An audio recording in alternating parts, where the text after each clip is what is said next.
Bears. For me, it was great. It's a great feeling. Anthony Fontana has the go-ahead goal! His second of the match! I don't think anymore of how many homegrowns are out on the field. They're just great soccer players. It falls to Santiago Mosquera to complete his hat trick! It's the MLS Weekend Preview presented by AT&T 5G. Susannah Collins alongside Calen Carr, and we are going to get you set up for this weekend's action. That's right, Susannah. And to start things off, we've got a good one. Seattle versus LAFC. These two teams have played each other twice this year and split. So now, this could be the decisive one. Rossi, first player with 10 goals this year.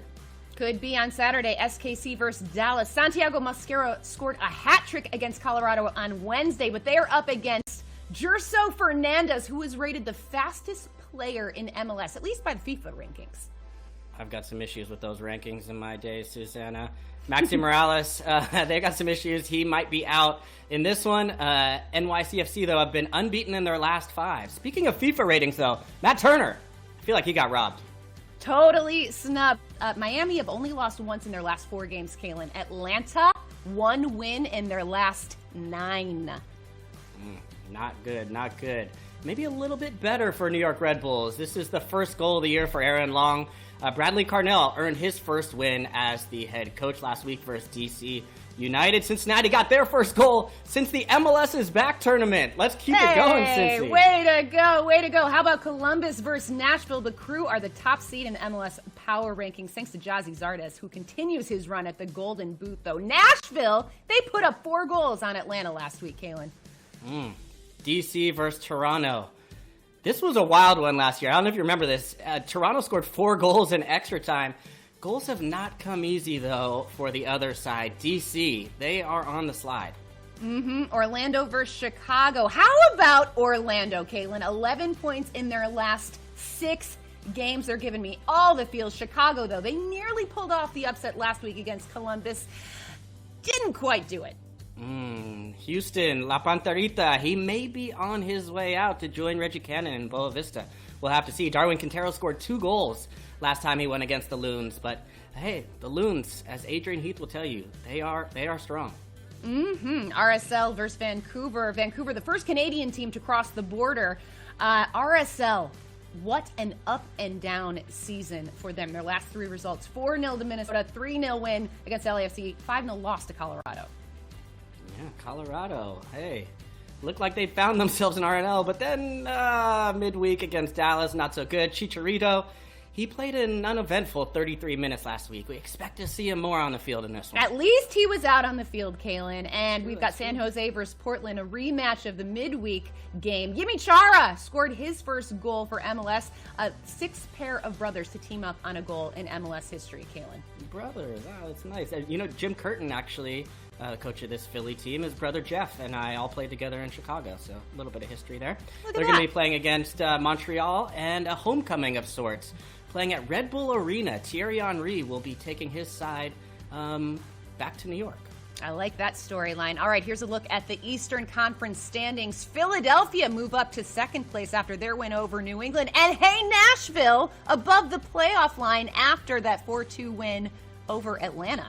And flipping over to the Western Conference, we see Sporting Kansas City on top of the table. They struggled last year in 2019, but 2020, it's a different story. We're going to get to that story a little bit more soon.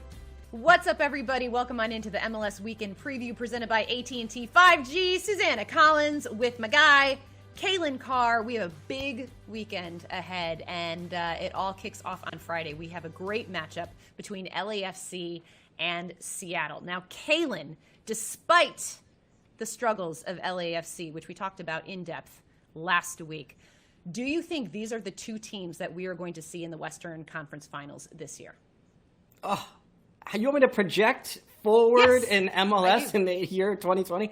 That's going to be tough to do. Well, look, if I tried to do that, I don't think it's going to happen. And partly because this year is a strange year. I think when you look at the table, you would have guessed that LAFC would be in the 5th position.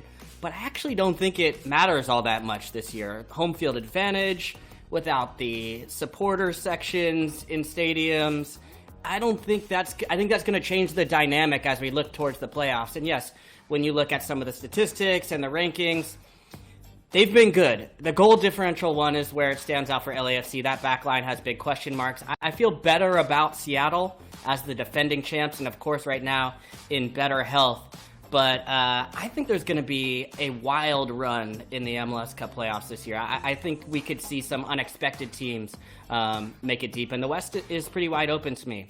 But Susannah, I'm going to say, if everyone is healthy and at full strength between these two teams, and it does happen, and it comes down to the Western Conference Final, either in LA or Seattle, who would you pick in a one-match to decide to go to MLS Cup?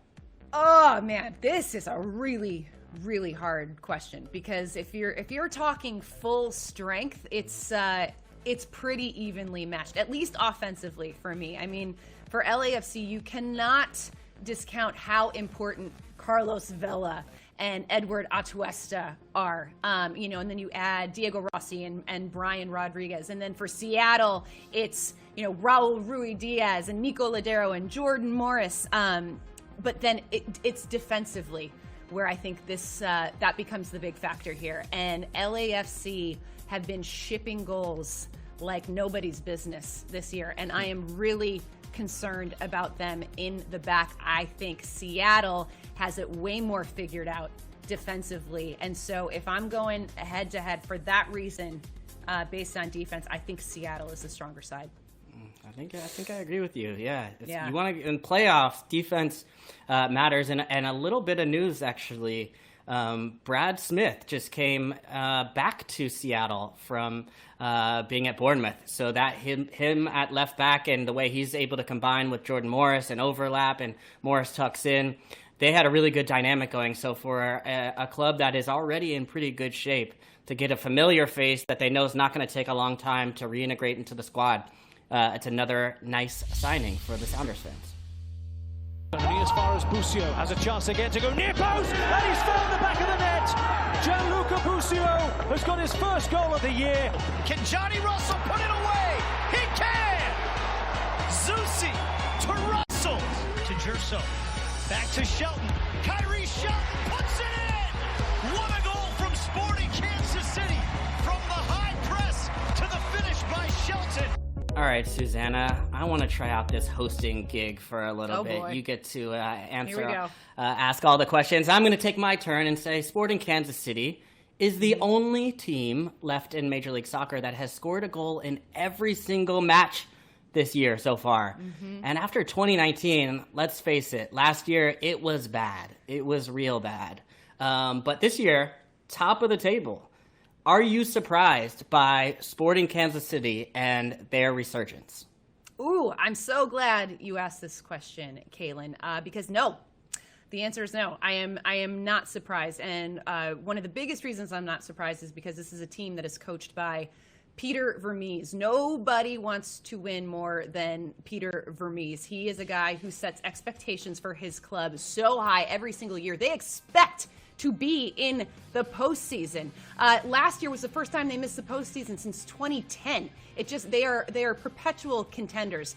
And we have to take into consideration what they were dealing with last year. They had the Champions League travel woes, injuries. I mean, they were decimated last year. At one point in July, they only had 4 starters available. And I think they lost a little bit of confidence as they started to fall in the standings. Now, in the offseason, they finally get that DP goal scorer in Alan Pulido, who has been tremendous. We've seen the emergence of Gianluca Busio. Johnny Russell continues to be a consistent goal scorer for Sporting Kansas City. And then defensively, where they were so poor last year, they allowed so many goals, especially in the last game in particular. We've seen Matt Beasler kind of reemerge as the player that we all know that he can be. We've seen Graham Zusi improve. And so I think because offensively they're clicking and defensively they're starting to fix those issues that we saw last year, and they're staying relatively healthy. No, I am not surprised. I fully anticipate the Sporting Kansas City team to be competing for that top spot in the West. Love it. Oh, and that that could be trouble. That could be trouble. And it's a red card. Rudy Camacho's been sent off. Montero tucks it away. And this game has turned on its head for Dahomey in a good area. And it's 2-0. Christian Dahome's second goal as a Whitecap. Freddie Montero, who stuffs it away off the post and in. And that might just see off the impact as Montero has his second of the game. All right, here's a look at the standings for the Canadian Championship. Now, Montreal's loss to Vancouver means that Toronto has clinched a spot in the Canadian Championship. But Calen, I want to talk about something that I have never, ever seen in a soccer match before. And this was a crazy red card, a knee punch, a literal knee punch from Rudy Camacho. Vancouver ends up winning this game 3-1. Do you think this red card, did it cost Montreal the Canadian Championship? I'm sorry. I'm trying not to laugh. But it's kind of funny. It's like, to be fair, the first tackle, Dahomey goes in on Camacho, and I thought that was a bit reckless, and clearly he takes issue with it. But to punch a guy, a knee punch, as you put it so eloquently. By the way, I'm surprised you haven't seen that. I feel like Susannah, you've got some tricks up your sleeve. A knee punch? No, because but that hurts the hand. That's gonna hurt the knuckles. That is like bone on bone. No. Yeah, no. It's a red card though, and I saw some of the back and forth, and Rob Stone and Stu Holden in the Fox studio were going at it, and they were kind of play hitting each other, and thought it was kind of soft and maybe a yellow card. But it's a red card. You cannot punch the opponent in the kneecap, and I don't care how hard you do it. If you go full, Nancy Kerrigan, Tanya Harding situation, or if you go just a little love tap, however you do it, you cannot do that. It's not a football move. It's not within the boundaries of our game or our laws. And it's kind of silly. And yes, it did cost them because it just completely opened up one-way traffic going the other direction for the rest of the match. So Vancouver Whitecaps did well to take advantage of it. But yes, Camacho, I'm sure he'd love to have that one back.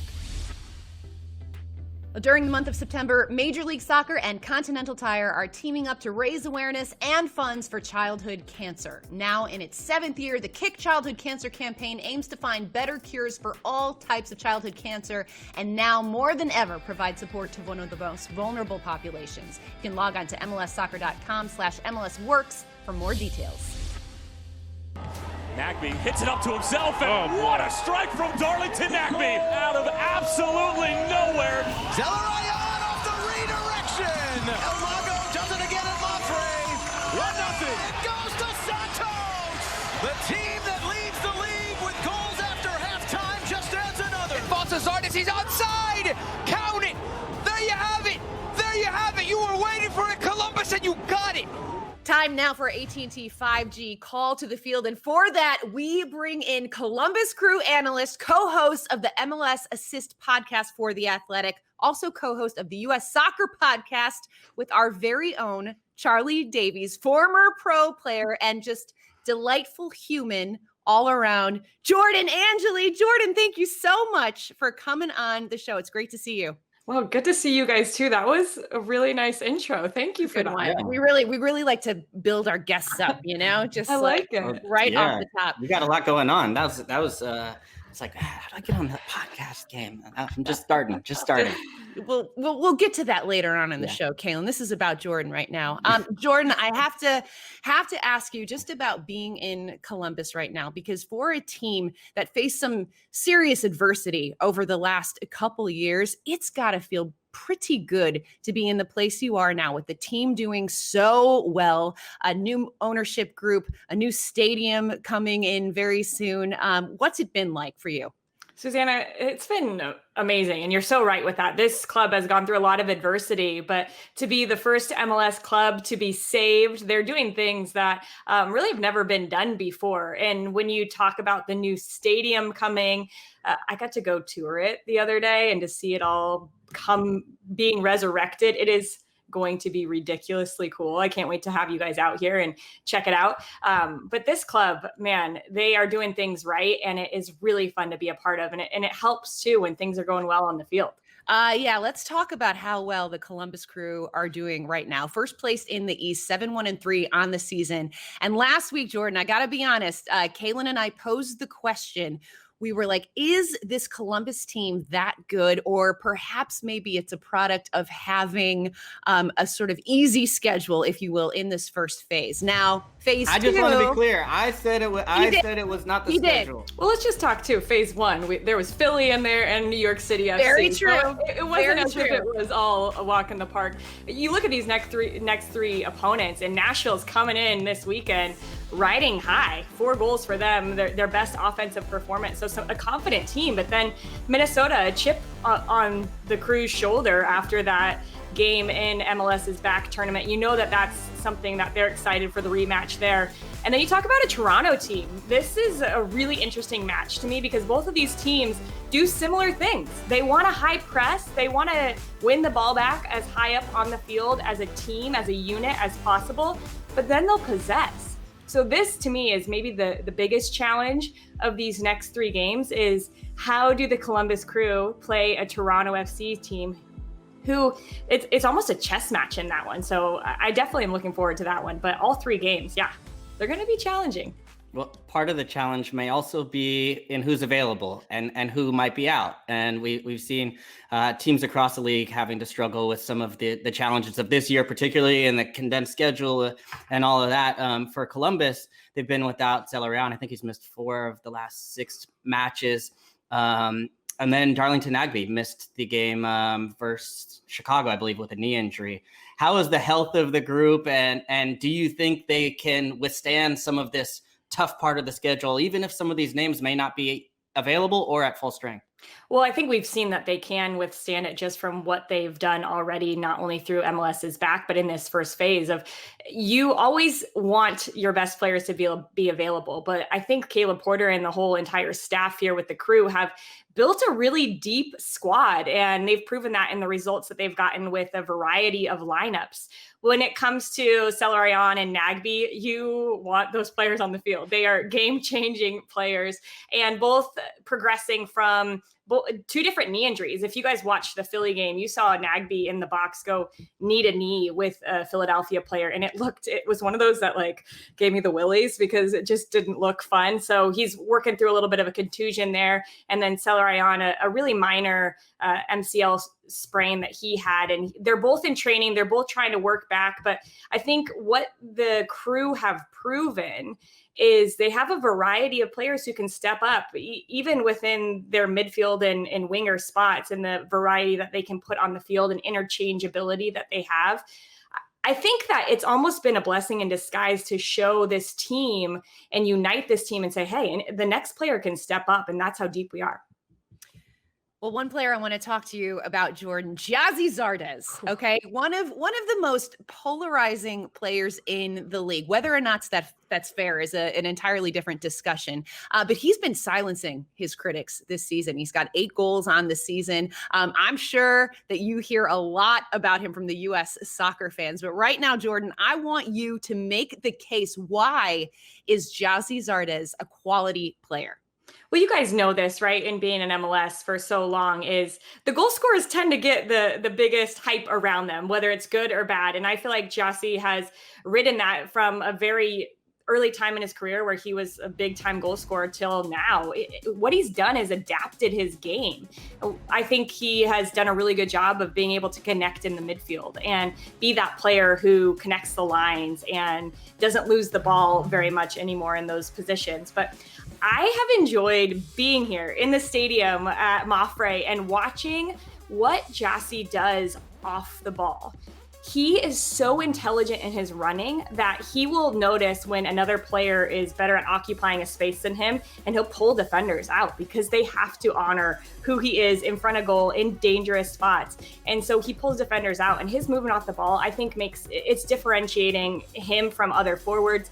And it also allows him to feel like he has a bigger role in this team. And that's what a center forward wants. Yes, I'm going to score the goals, but I also know I can help with the buildup, and I can help with other players feeling confident as well. So we have seen a growing female voice in Major League Soccer, specifically, of course, in the women's game, long been leaders, still in front of the pack and pushing things forward for the growth of the sport, but specifically in MLS. And I would say I am fortunate, of course, to be co-workers with Susannah Collins and Jillian Sakovic, but also on the analyst side across Major League Soccer, we've seen a growing voice as well, Danielle Slayton and Kendra de St. Aubin, who has been, I think both of them are fantastic. And Danielle is a good friend. But I just wanted to get your perspective as someone who's stepping forward into a role where I think you are the first woman to ever be the lead analyst for Columbus Crew. And if that's something that you think about, or if you ever have people reach out to you and say, hey, I might want to do that too. Yeah, thanks for that, Calen. And I'm glad you mentioned Susannah and Jillian and all that they're doing too. I feel like soccer is a really cool sport because men's and women's, the game is so similar in both arenas. And I have felt really honored that I've had women in front of me like Ali Wagner, Danielle Slayton, Kendra de St. Aubin as well, that have stepped up and said, I'm going to try. And when they've tried and they've succeeded, of course, it gives confidence to everybody behind them trying to do the same thing. And I just feel really honored that I have the opportunity to be in their company. And to me, it's just if you're wanting to do something and it might not seem like it is a viable option for you, it's worth the work. And I put a lot of work in. I started in high school soccer. You guys can imagine how fun those games were to call, girls high school soccer. And now here I am calling games in MLS. So it's been quite the journey, but the process has been so worth it. So I feel like if I can help anyone in that arena to just step out and try something new and do something that they feel called to, then I feel honored to do that. Well, kicking off in advance of National Black Voter Day and National Voter Registration Day, Major League Soccer, the BPC, and the MLSPA have launched MLS Unites to Vote, a league-wide nonpartisan initiative to help players, staff, and fans register to vote. You can check out mlssoccer.com/vote to learn more about how the league is looking to educate our community on the voting process, drive voter registration, and more. Time now for MLS Predict 6, presented by BetMGM, a weekly free-to-play game from Major League Soccer. Correctly predict the final outcomes of the 6 featured MLS matches, along with secondary predictions such as which player or team will score first, or how many total goals will be scored, and you could win $50,000. Head on over to MLSPredict6.com and play for free. Now, Calen, you have been talking a big game, buddy, claiming you are killing it on all your picks, but we did a little digging, and that might not be the case. But I've gotten my first and secondary picks right for the past 2 weeks. Calen Carr says you can trust his Predict 6 predictions, but the results say otherwise. Between the first and the 10th minute, alongside Zelaryan, so I'm going with Columbus. I'm from the Bay Area, this hurts, but I'm going to have to go with LA. Houston keeps it going in a derby that I've never lost. Dynamo over Dallas. So when you're making your Predict 6 selections, remember who to pick against. Wow. that was savage. Who put that together? Savage. Listen, Who I put have that nothing together? to do with that. Susannah, are you behind this? 100% no, buddy. I thought you were doing better. I thought you were doing way better did I. than that. No, I was wondering when I checked in at I've been checking my bank statements, and I was expecting Nothing. the $50,000. No, to be clear, I'm ineligible to win the money. It sounds like I wouldn't win it anyways. But no, apparently not. Look, there has been a couple close ones, some pretty close results, some that should have gone away. Houston letting me down against Dallas, that one hurt. That was a big one. So I don't really know who to trust anymore, but I'm going to keep picking, and I'm going to keep pushing on, and let's get after it this week. But no more of these videos. Now I got to be careful what I say. I know, seriously.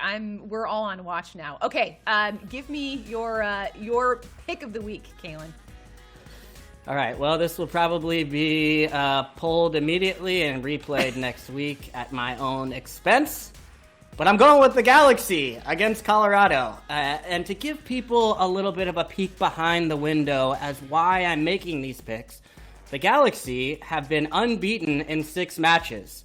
And Colorado didn't look so good against FC Dallas. So I'm going to try and go with the hot hand. I know it was a 0-0 draw, the Galaxy in the last match, but they haven't lost. So I think they continue that this week and get the win. Feels like a safe Who you got? pick. Feels like a safe pick, Calen. I think you're a little... Safety You're is showing some relative trepidation, these days. my friend. All right.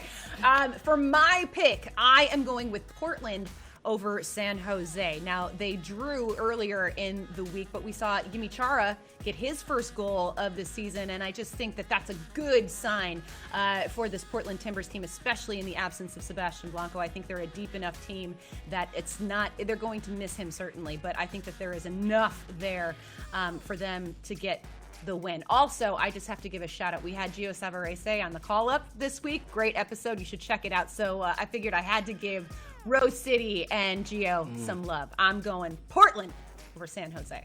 You don't feel like that sacrifices your integrity, your picking call-up alums? Nah, I listen. respect it. It's all part of it. What have you got for your secondary pick, Calen? I feel like the secondary picks is where you really separate, as Adrian Heath would say at the MLS.com, good analysts from the bad ones. And this is where I'm really looking to create some distance between myself and the crew. And Sporting Kansas City, FC Dallas, I'm going with total goals. And I'm going with 4 goals in this one. FC Dallas scored 4 goals in their last match. And Sporting Kansas City haven't gone a game without scoring a goal. So there's going to be goals in this one. I'm going with 4. I hope it's right. I like it. I think that sounds good. That sounds like a solid pick. It feels right. That's a big part of this. That's very important. Okay, for my secondary pick, I am going with the halftime score between Houston and Minnesota. And I'm saying that at halftime, the score of this one is going to be 1-1. These are 2 teams that have scored goals. Minnesota has 21 on this season. Houston has 18. I think we're going to see goals from Darwin Quintero and Kevin Molino, and it's going to be even at halftime. There it is. All right, let's take a look at the weekend schedule, and we have a full slate on tap for you guys. On Friday, the match we talked about, Seattle against LAFC, that game at 10 p.m. Eastern on ESPN Plus and DAZN. And then on Saturday, we've got Sporting Kansas City taking on FC Dallas at 3:30 p.m. Eastern. You can watch that one on Univision, 2DNA, Twitter, and DAZN. That's right, Susannah. And then we flip over to Saturday evening, LA Galaxy against Colorado. That's the one I have my eye on, and not just because my Predict 6 by BetMGM. It's going to be a good match. Looking forward to that. And then we also have on Sunday, Montreal versus Philly at Red Bull Arena. A little bit different, but a homecoming for Thierry Henry of sorts. And something else that you guys should add to your weekend plans is taking a listen to our very brand new podcast from Calen Carr. The Movement is now in podcast form. Tell us about it. Yeah, thanks, Susannah. I mean, and also thank you for letting me come on the Call Up, which is my favorite podcast, which Obviously. I should mention. Look, this was something we've been wanting to do for a while now.